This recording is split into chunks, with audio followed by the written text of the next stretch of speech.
A sunny afternoon in a crowded Texas supermarket parking lot. Where entitlement clashes with quiet authority.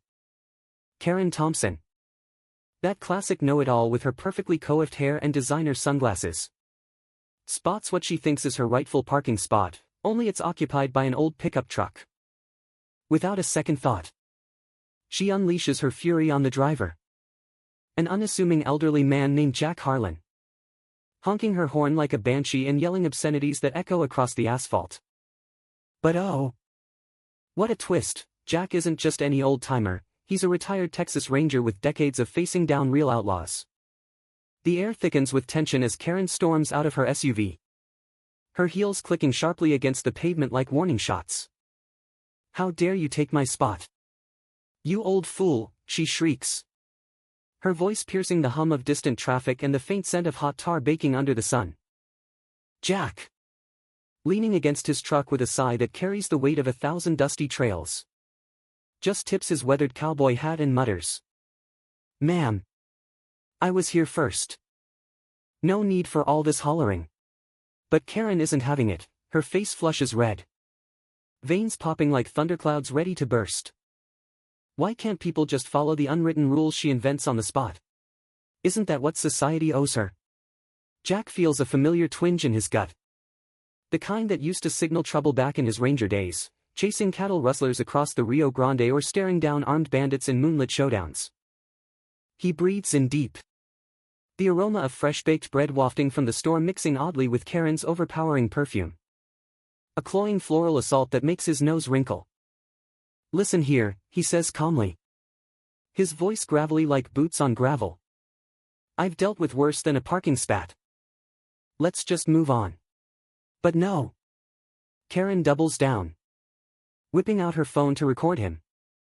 Her fingers trembling with righteous indignation. I'm calling the manager.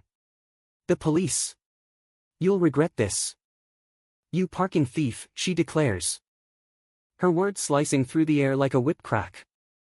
Bystanders start gathering. A murmur rippling through the crowd like wind through prairie grass. A young mom with a stroller pauses. Her eyes wide, is this really happening? An off-duty mechanic chuckles under his breath. The low rumble adding to the symphony of gasps and whispers. Karen thrives on the attention. Her heart pounding with that addictive rush of being the victim in her own drama. She pokes Jack's chest, demanding he move his rust bucket immediately. Her breath hot and ragged against his face. Jack winces at the contact. A flash of old memories surging, bullet scars from a border skirmish. The metallic tang of blood in his mouth after a fistfight with smugglers. He exhales slowly. Touch me again, and we'll have a real problem. But Karen laughs it off. A shrill cackle that grates like nails on a chalkboard. Oh! How she loves escalating things. Little does she know. Jack's not one to back down. He reaches into his glove compartment, not for a weapon, mind you, but for his old Ranger badge. Polished to a shine despite years of retirement. The crowd hushes as he holds it up. The sunlight glinting off the silver star like a beacon of justice. Ma'am, he drawls with that Texas twang thick as molasses. I've enforced the law in places that'd make your hair curl. This ain't worth your time, or mine. Karen's eyes bulge. A flicker of doubt crossing her Botox-smooth forehead. What? This geezer's a cop. No way. She stammers. That badge is fake. You're bluffing. But the doubt creeps in. A cold sweat trickling down her back amidst the growing heat of the day. The mumble of the crowd swells into a chorus of disapproval, phones out. Videos rolling, capturing every entitled syllable. Lady. Just leave him alone, someone shouts from the back. The words hanging in the air like a challenge. Karen spins. Her cheeks burning hotter than the Texas sun. Mind your own business. He's the one stealing spots. But inside, her confidence cracks like dry earth under drought. The smell of exhaust fumes mixes with her rising panic. A nauseating cocktail that makes her stomach churn. Why isn't anyone on her side? Doesn't she deserve respect? Jack. sensing the shift, decides it's time to end this farce. He dials 911 on his ancient flip phone. The beeps punctuating the silence like drumbeats to a showdown. "Yes. Officer," he says evenly. "Got a disturbance here in the lot. Woman harassing an old man over parking." Karen's jaw drops. Harassing her? The victim. She lunges for his phone. But Jack sidesteps with surprising agility. His ranger reflexes kicking in like muscle memory. "Whoa there," he warns. His voice dropping an octave, laced with that authoritative edge that once commanded respect from hardened criminals. Sirens wail in the distance, growing louder. A piercing crescendo that matches Karen's escalating hysteria.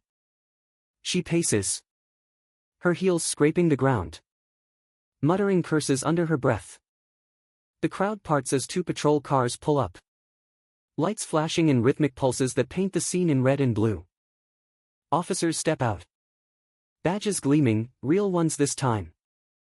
"What's going on here?" the lead cop asks, his tone firm but fair. Jack explains calmly, recounting the events with the precision of a courtroom testimony, while Karen interrupts every sentence, her voice cracking with frustration. "He's lying. I was here first."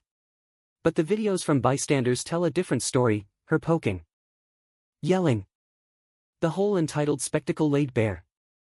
One officer reviews a phone clip, his eyebrows shooting up. "Ma'am, this looks like assault. Hands where I can see, M." Karen freezes, the words hitting like a gut punch. "Assault?"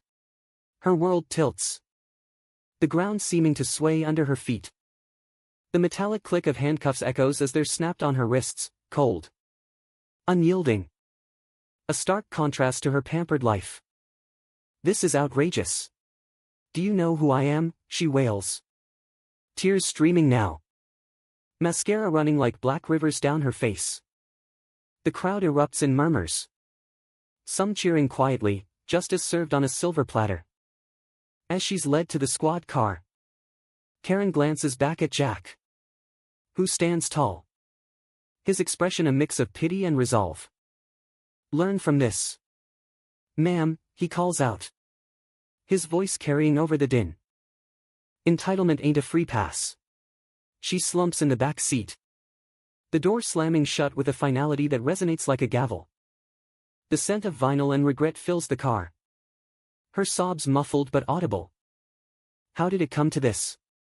One parking spot, and now charges pending, harassment, maybe even battery.